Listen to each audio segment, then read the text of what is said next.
നമസ്കാരം. Raf talk ഫുട്ബോളിലേക്ക് അവർക്കും സ്വാഗതം. FC ബാഴ്സലോണ പ്രീ സീസൺ മത്സരം കളിക്കാൻ ഇന്ന് ഇറങ്ങുന്നു. 3 പ്രീ സീസൺ മത്സരങ്ങളാണ് അവർ ഏഷ്യയിൽ വന്നിട്ട് കളിക്കുന്നത്. ജപ്പാനിലേക്ക് അവർ എത്തിക്കഴിഞ്ഞു. ജപ്പാനിൽ ആദ്യ മത്സരം, പിന്നെ 2 കളികൾ സൗത്ത് കൊറിയയിൽ. ഇന്ന് വിസ്വൽ കൊബയ്ക്കെതിരെ അവർ കളിക്കാൻ ഇറങ്ങുന്നു. വിസ്വൽ കൊബയ്ക്കെതിരെ ഇന്ത്യൻ സമയം വൈകിട്ട് 3:30 അവർ ഇറങ്ങുന്നത്. ഇത് തീർച്ചയായിട്ടും പ്രധാനപ്പെട്ട ഒരു കളിയാണ്. കാരണം അടുത്ത സീസണിലേക്ക് ടീം സെറ്റാക്കിക്കൊണ്ടിരിക്കുമ്പോൾ ഒരു ഇനീഷ്യൽ ഇംപ്രഷൻ ലഭിക്കേണ്ട ഒരു മത്സരമാണിത്. ഇന്നലെ ഇപ്പോൾ ട്രെയിനിങ് സെഷൻ സമയത്ത് ലാപ്പോട്ടയും ഹൻസി ഫ്ലിക്കും തമ്മിലുള്ള സംഭാഷണം വ്യക്തമായിട്ട് നിങ്ങൾ വീഡിയോ കണ്ടിട്ടുണ്ടാവും. അതിൽ ഒരല്പം ഫ്രസ്ട്രേറ്റഡ് ആണ് ഹൻസി ഫ്ലിക്ക്.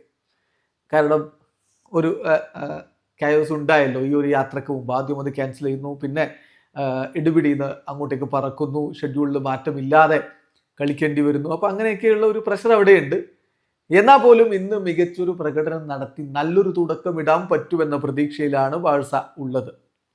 പുതിയ താരങ്ങൾ, പുത്തൻ താരങ്ങൾ ഇന്ന് ഇറങ്ങുമെന്ന് പ്രതീക്ഷിക്കുകയാണ്. അതായത് Joan Garcia, goal keeper Joan Garcia, ഒരു പക്ഷേ അദ്ദേഹത്തിന് നമ്പർ 1 ജേഴ്സി കൊടുത്തേക്കുമെന്ന് ഇപ്പോൾ സ്പാനിഷ് മാധ്യമങ്ങൾ റിപ്പോർട്ട് ചെയ്യുന്നു. മാർക്ക് ആന്ദ്രേ ടെർ സ്റ്റെഗനിൽ നിന്ന് 1 നമ്പർ ജേഴ്സി മാറ്റുന്നു, നമ്പർ 1 ജേഴ്സി ജോയൻ ഗാർഷ്യക്ക് കൊടുത്തേക്കുമെന്നാണ് റിപ്പോർട്ട്. അപ്പോൾ അദ്ദേഹം ഇന്ന് സ്റ്റാർട്ട് ചെയ്യാനുള്ള സാധ്യത കാണുന്നു. പുത്തൻ താരം ജോയൻ ഗാർഷ്യ കളിക്കും. അതുപോലെ തന്നെ മാർക്കസ് റാഷ്ഫോർഡ് ഇന്ന് സ്റ്റാർട്ട് ചെയ്തില്ലെങ്കിലും അദ്ദേഹം ഇറങ്ങിയേക്കും. കാരണം ഇത് ഫ്രണ്ട്ലി മത്സരമാണ്, എത്ര സബ്സ്റ്റിറ്റ്യൂഷനും നടത്താമെന്നുള്ളത് നമുക്കറിയാമല്ലോ. അപ്പോൾ കുറച്ച് സമയമെങ്കിലും റാഷ്ഫോർഡിന് ഇന്ന് കാണാൻ കഴിഞ്ഞേക്കും. അതുപോലെ തന്നെ റൂണി ബാർദഗി, മറ്റൊരു പുത്തൻ താരം, അദ്ദേഹത്തെയും ഇന്ന് കളിക്കളത്തിൽ കാണാൻ പറ്റുമെന്ന പ്രതീക്ഷയിലാണ് ആരാധകരുള്ളത്.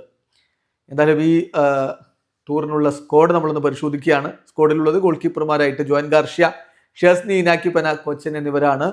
ഡിഫൻസിൽ Cubarsi, Balde, Ronald Araujo, Inigo Martinez, Christensen, Kounde, Eric, Hector Fort, Gerard Martin, Jofre എന്നിവരാണ്. മധ്യനിരയിലാവട്ടെ Gavi Pedri, Fermin, Casado, Olmo, Frenkie de Jong, Bernal, Guillermo, Dro എന്നിവരാണ്. മുന്നേറ്റത്തിൽ Ferran, Lewandowski, Lamine Yamal, Raphinha, Rashford, Rooney, Fernandez എന്നിവരുണ്ട്. ഇതിൽ ഇന്നലെ ലഭിച്ച വിവരപ്രകാരം ബെർണാൽ ഒഴികെ ബാക്കി എല്ലാവരും ഈ കളിക്ക് അവൈലബിൾ ആണ്, ഫിറ്റാണ് എന്നുള്ളതാണ്. വീഡിയോ അവസാനിക്കുന്നു. ഫുട്ബോൾ ലോകത്തെ കൂടുതൽ വിശേഷങ്ങളുമായി റാഫ് ടോക്സ് എത്താം.